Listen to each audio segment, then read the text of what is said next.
Rakesh tomato কত করে বললি? হ্যাঁ 60 টাকা। পেঁয়াজ কত করে আছে এখন? 30।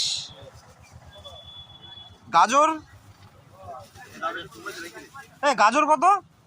গাজর কত? গাজর 30। লঙ্কা কত?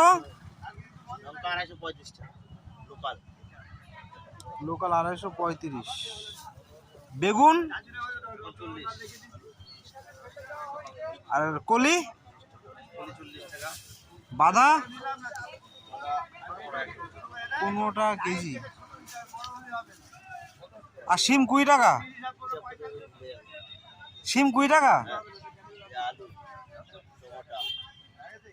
আর কি বলবো, আলু কত বললি? আলু আলু আলু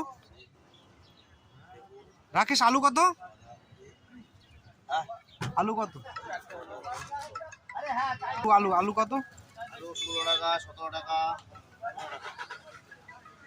16 টাকা 17 টাকা 15 টাকা। বাহ, এই হলো বাজার দর আজকের।